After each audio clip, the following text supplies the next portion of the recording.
sang surya Nabi Muhammad terbit, maka nur kita lebur dalam nurnya. Cahaya kita lebur dalam cahayanya. Kenapa? Cahaya ini adalah pantulan dari cahayanya. Sallallahu alaihi wasallam.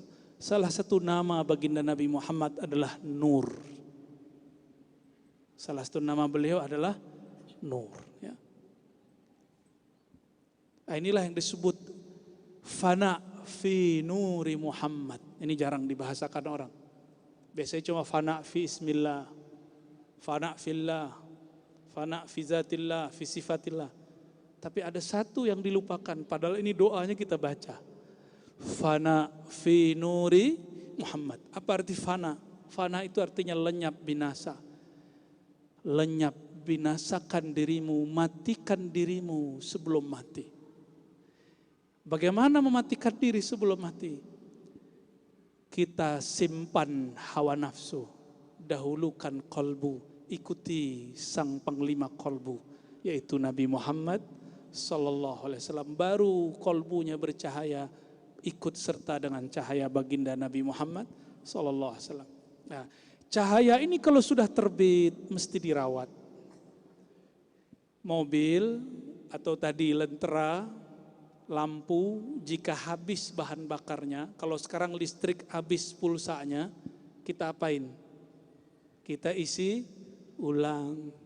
Maka cara isi ulangnya ini yang mahal, ini yang ada setelah itu. Maka menambahkan doa untuk menjelaskan kepada murid rahasia doa, itu salah satu sunnah para ulama-ulama awal. Seperti Sayyidina Ali, Hasan al-Basri, Ibnu Sirin, sampai kepada imam-imam kita yang hidup hari ini. Makanya Allahumma anta salam, cuma 3 lafaz sekarang menjadi sekian lafaz. Karena ulama kita menambahkan supaya ada keberkahan. Di sini ada tambahan dari beliau. Allahumma nawwir qalbi bidzikri la ilaha illallah. Ya. Apa tadi lampu? Apa tuh yang ditarik itu? Vung itu. Apa yang gede lentera itu? Apa namanya? Temporong tadi. Cempor. Setrong apa? Itu kalau kita mau ngidupin, kita pompa dulu nggak? Pompa dulu. Mompa kolbu, lafaznya la ilaha illallah. Ya.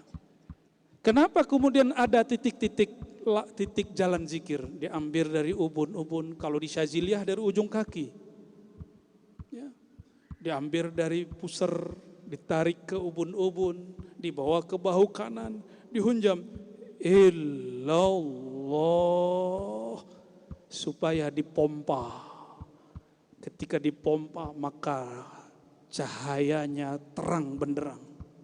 Maka lihatlah tadi si lentera, si lampu. Awal kita genjot begitu, cahayanya luar biasa.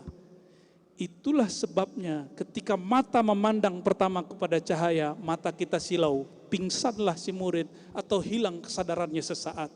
Disebut karam atau fana. Ya, pasti ada di antara kita lagi zikir tiba-tiba hilang kesadaran. Itu bukan setan.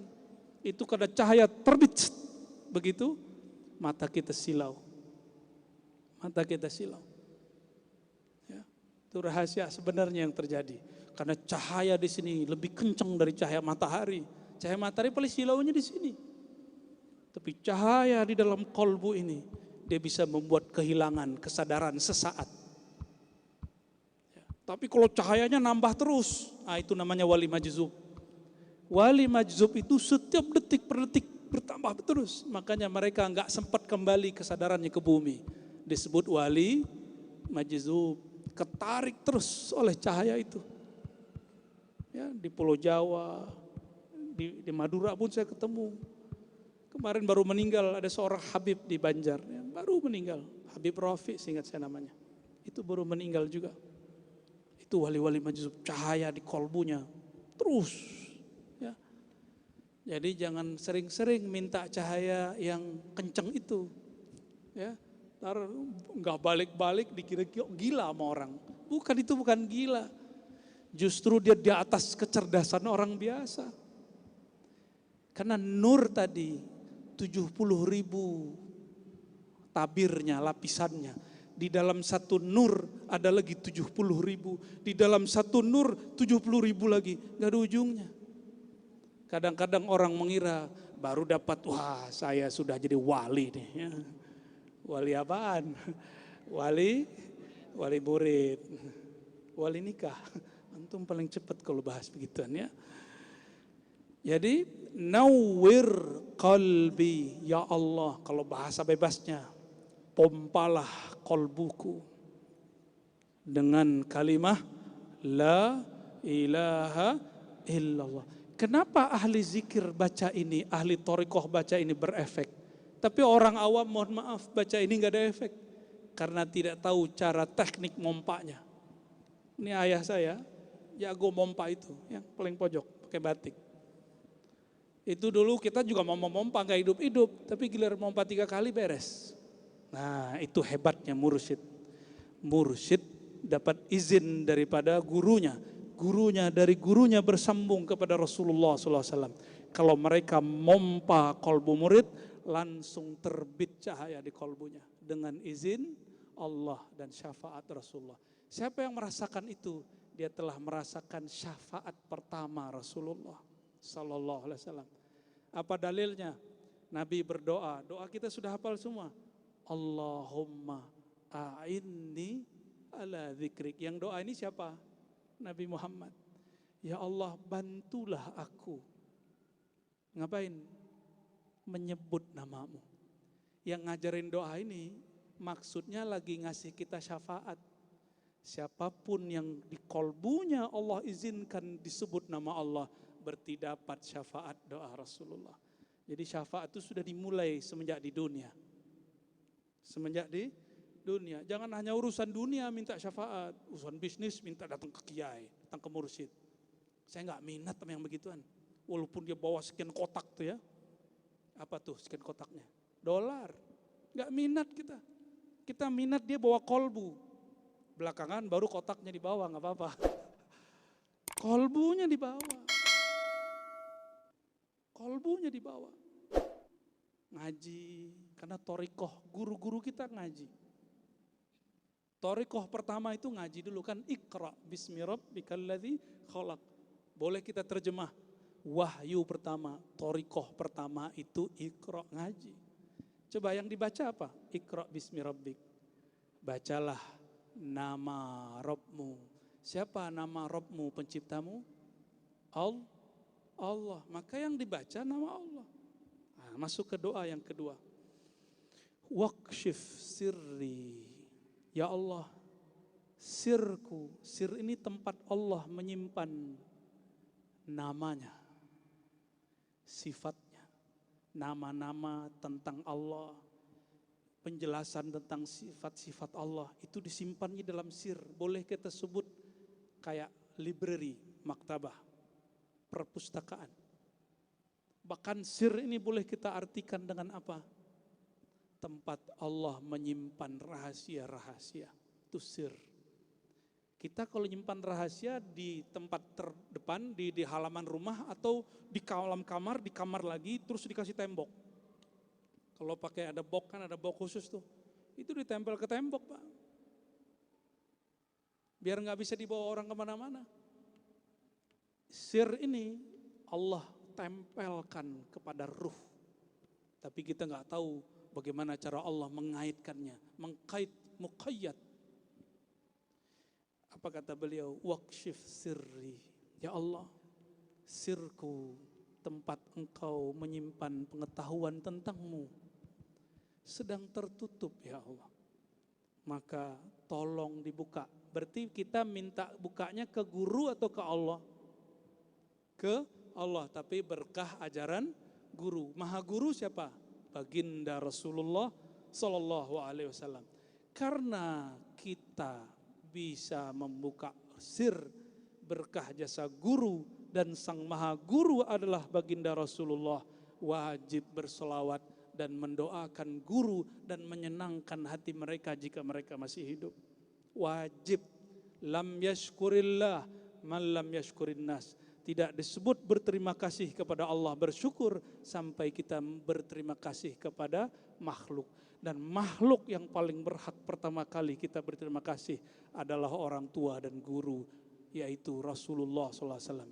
Orang tua ruhani Rasulullah, guru rohani Rasulullah, baru orang tua fisik, baru guru-guru kita. Ya.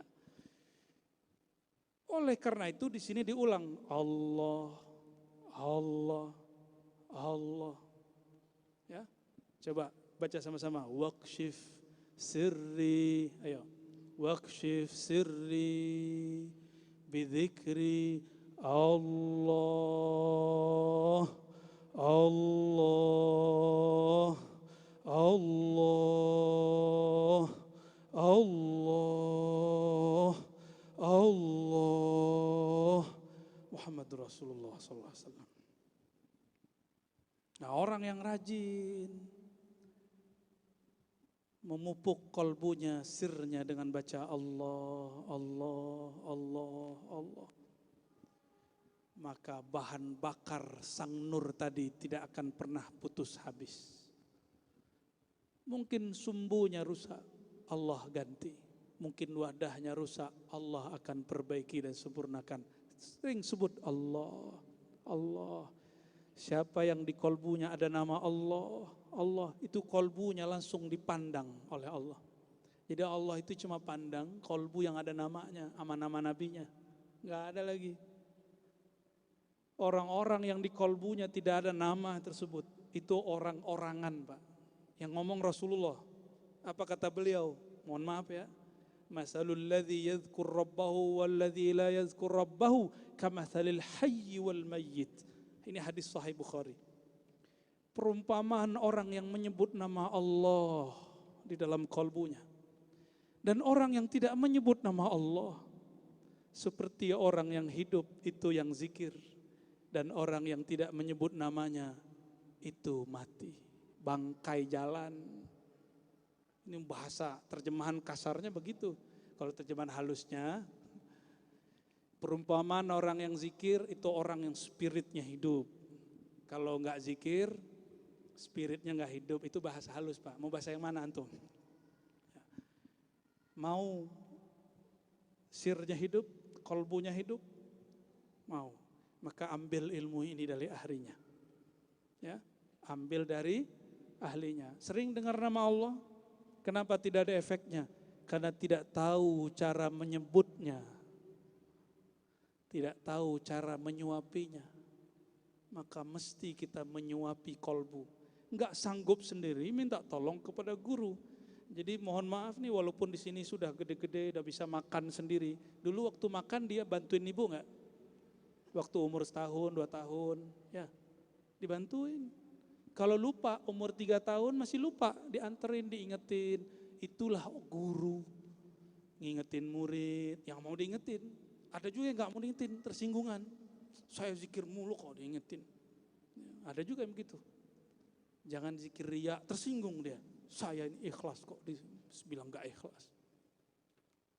Kalau udah begitu, sulit didik dia. Udah ngerasa gede sebelum masanya. Udah ngerasa mateng sebelum dia mateng. Ini yang berbahaya, ya. Dan itu terjadi banyak, ya. Beliau-beliau ini sudah makan garamnya udah bertahun-tahun. Murid awalnya, masya Allah, lama-lama nyerang beliau, ngata-ngatain gurunya, ya Bu ya. Ini kayaknya wajah-wajah yang pernah dikata-katain muridnya. Ya, wajah-wajah yang ketemu dipuji-puji, cium tangan, belakang, apa itu makomnya. Murid bisa jadi juri. Datang ke mursyid ini bilang, makomnya segini nih. Datang sini, ini orang mursyid makomnya lebih tinggi dari mursyid yang itu. Datang ke mursyid fulan, apa kata dia? Si anu itu enggak keramat, enggak kasyaf. Masa dia enggak tahu nama saya? Sejak kapan standar mursyid tahu nama ente? Ada enggak standar mursyid tahu nama kita? Rasulullah aja ketemu orang nanya, kamu siapa? Nanya Rasulullah. Kalau nama rohani Rasulullah tahu, kalau nama fisik kan Rasulullah nggak tahu semua. Ya. Washrah ruhi bidzikri hu Allah, ya. Ya Allah, lapangkan ruhku. Nah, ruh ini ternyata terpenjara kalau tidak masuk nur tauhid. Nur tauhid simbolnya huwallah. Huwallah. Coba Allah dibaca. Allah. Belakangnya dibacanya apa? Allahu. Baca ayat kursi depannya. Allahu la ilaha illa hu. Benar gak? Maka hu itu nama Allah. Zikir dengan lafaz hu itu lanjutan dari zikir Allah. Zikir dengan lafaz Allah itu adalah puncak zikir la ilaha illallah. Zikir la ilaha illallah adalah puncak semua zikir. Afdalu zikri la ilaha illallah. Zikir paling puncak la ilaha illallah. Di dalam puncak itu ada lapisan-lapisan inti.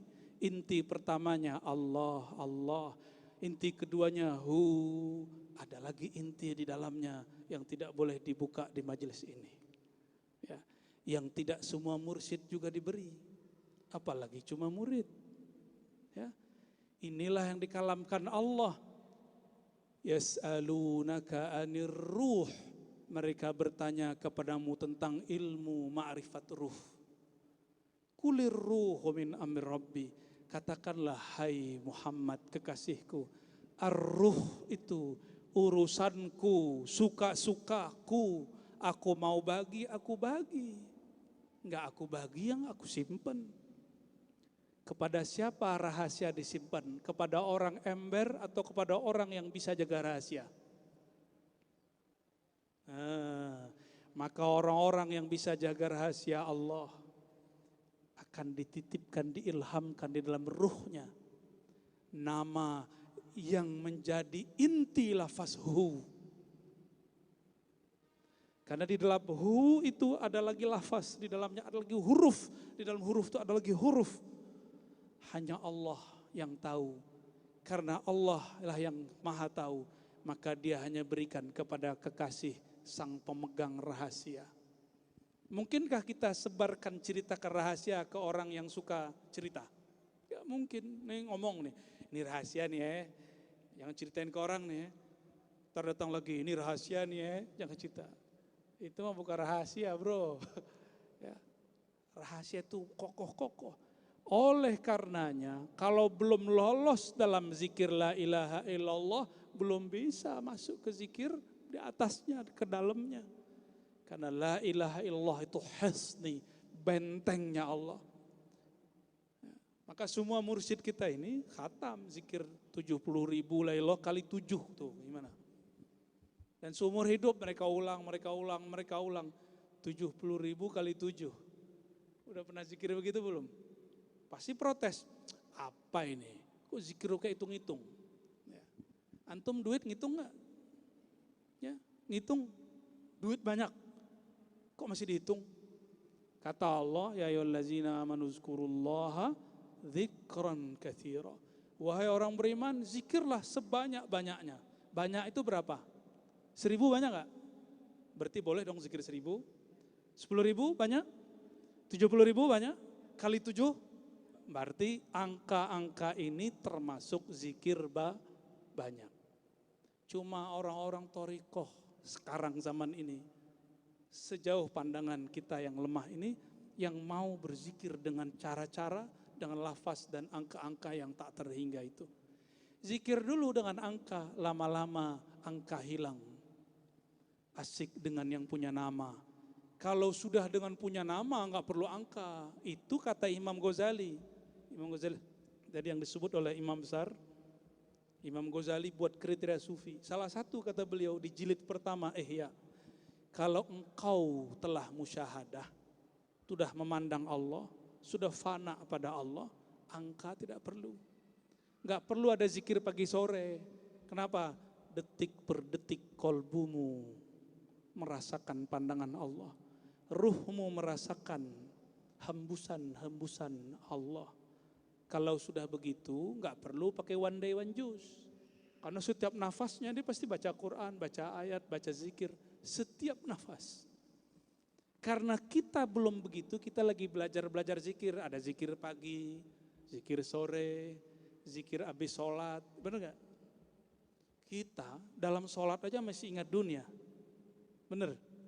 Gimana antum terus bilang gak perlu zikir dengan angka? Nabi ngajarin pakai angka. Angka 33 munculnya di hadis atau di hadas? Angka 33. Orang yang mengatakan tidak boleh zikir dengan angka, mulutnya berhadas. Karena di hadis ada, Pak. Yang ngajarin 33, 10, 25, 100 kan Nabi. Itu kan contoh. Emang kalau 99 jadi bid'ah. Kalau 101 jadi bid'ah. Kurang 33, 32, bid'ah enggak? Kan enggak begitu, ya. Jadi zikir dengan angka itu adalah sunnah masyru'ah min hadratin Nabi Muhammad SAW. Ya. Kita lanjut. Jadi boleh zikir pakai hu, bukan hu bahasa orang Indonesia. Lagi ada temannya dibully, hu, itu mau beda. Ini hu-nya pakai ha besar. Coba ha besar. Ha, hu, hu. Rasakan Pak. Ya, coba mau menikmati sedikit? Ya, coba. Pejam matanya semua, pegang dadanya. Bayangkan dari ujung kaki, naik ke dada, ke wajah, sampai ke punuk, turun. Allah. Lagi dari ujung kaki, sampai ke ubun-ubun. Allah. Sekali lagi.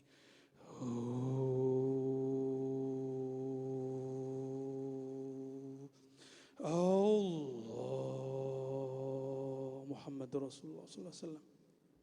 Itu teknik zikir surat Al-Fatih, surat Al-Ikhlas. Jadi Quran itu antum ambil bagian mana aja, kata Abu Ya Said Muhammad, khuz ma syi'ta lima syi'ta, dalam kitabnya Ababul Farj. Ambillah dari Quran sesukamu untuk sesukamu. Maka ulama kita dari dulu zikir, kalau tadi ujung kaku sampai ujung itu hanya teknik.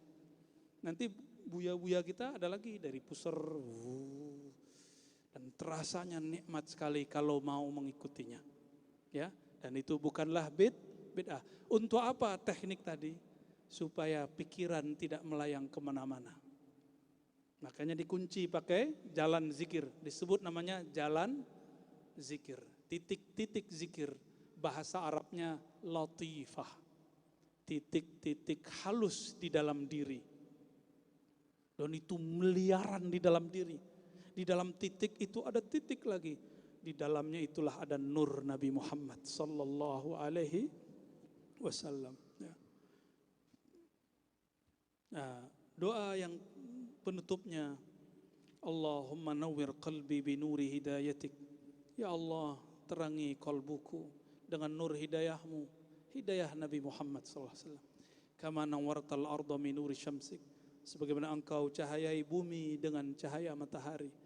Kalau bumi tidak dapat cahaya, pohon tumbuh atau tidak? Enggak tumbuh.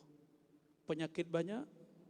Maka jika nur ini tidak ada di kolbu, muncullah penyakit sombong yang tadi dijelaskan Buya. Mungkin iri, dengki. Mau dia kiai, mau dia ustadz, mau diwali-walikan sejuta orang, kalau enggak ada nur Muhammad di kolbunya, maka iri dengki bersemayam. Tambah ilmu, tambah iri. Tambah dalil, tambah iri. Karena dalil dia gunakan untuk menyerang orang yang dia iri. Untuk merendahkan orang yang dia merasa sombong terhadap orang yang dia rendahkan. Nih, hati-hati. Oleh karenanya, benarlah kata guru-guru kita dulu, jika ingin belajar zikir, tuluskan niat. Kalau tidak, apa yang terjadi? Kamu tambah ilmu, tambah sombong. Tambah pengalaman rohani, tambah sombong. Ntar merasa wali sendiri antum, ngomong. Kalau enggak lewat saya enggak sah wali ente. Ya. Emang wali ente doang. Emang Allah sekedril itu. Itu orang Badui itu yang begitu ngomongnya.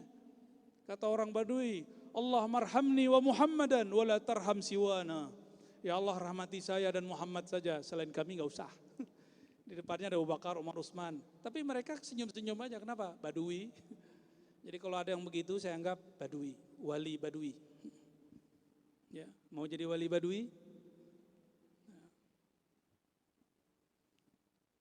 Abadan birahmatika ya arhamar rahimin. Selama-lamanya dengan rahmatmu ya arhamar rahimin. Wahai yang maha merahmati. Lalu beliau kemudian ikhtitam dengan doa. Allahumma tahhir qalbi. Ya Allah, jadi kalau sudah dizikirkan, lalu diberikan doa. Ya Allah, bersihkan kolbuku anisyirki wal kufri. Ya, dari syirik. Syirik itu salah satunya riya. Riya itu enggak hanya suka dipuji, takut dicaci, itu bagian dari riya. Kita ngikut Buya nih, guru-guru kita mursyid. Karena takut dicaci orang, disesatkan orang, takut disebut gila, kita enggak jadi ikut mereka, malah ikut nyerang mereka. Itu bagian dari riya yang tersembunyi, hati-hati. Jadi riya ada dua apa aja? Riya suka dipuji, dilihat orang lalu dipuji. Yang kedua, takut dicaci. Dan penyebab seorang murid khianat kepada gurunya yang nomor dua itu. Takut dicaci. Takut disebut sesat seperti gurunya. Takut disebut gila seperti beberapa orang yang emang udah gila belajar tarekat ya tambah gila. Sebagaimana orang sombong belajar tarekat tambah sombong. Jadi ini wallahi demi Allah, saya jarang-jarang sumpah dengan nama Allah. Enggak ada orang gila belajar tarekat. Yang ada orang tarekat belajar tarekat tambah gila. Orang sombong belajar tarekat tambah sombong ada.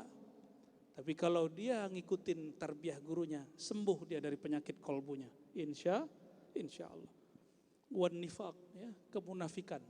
Munafik itu banyak sekali. Munafik yang paling bahaya, kata Imam Ghazali di Ihya Ulumuddin jilid 4. Lisanmu baca Allah, la ilaha illallah, kolbumu tidak mengikutinya, tidak mentasdiknya. Inilah kenapa perlu tadi dibawa dari pusar, dibawa ke ubun-ubun la ilaha, dibawa ke bahu kanan ilah, lalu dihunjam Allah, supaya kolbu ikut.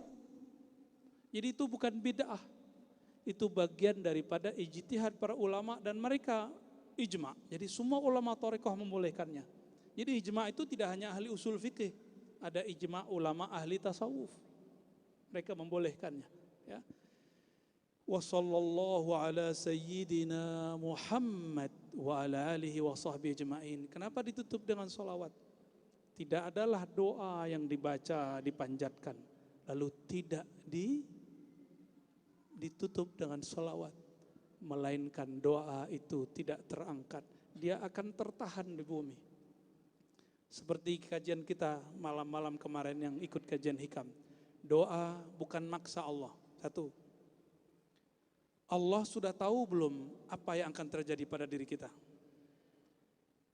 Apa yang kita minta sebelum kita lafazkan Allah sudah tahu. Maka doa bukan memberitahu Allah. Nah, ini banyak yang doa lagi ngasih tahu Allah. Berarti lebih tahu ente daripada Allah. Lebih alim ente dong daripada Allah. Enggak ada dong sifat Allah bernama ilmu. Itulah kenapa banyak doa orang itu tidak mujarab, tidak berkah. Kalaupun dikasih tidak berkah. Karena dia lahin ghafil, dia lalai kepada Allah SWT. Jadi kita biasakan salawat. Nah, salah satu salawat favorit beliau salawat tafrijah nariyah. Ya, lalu ada salawat ruhiyah. Allahumma salli ala ruhi Muhammadin fil arwahi. Coba ikuti. Allahumma salli ala Sayyidina, ulangi, Allahumma salli ala ruhi Sayyidina Muhammad fil arwahi wa salli ala جسد سيدنا محمد في الأجساد وصل على قبر سيدنا محمد في القبور. Nah, doa tadi dan doa ini, solawat ini dan semua solawat yang ada di sini dengan izin guru-guru kita, ajaztukum kama ajazani masyayikhi. Jawab, qabilna, kami terima. Al-Fatihah. Ya Siratal ladzina an'amta 'alaihim ghairil maghdubi 'alaihim waladdallin. Amin.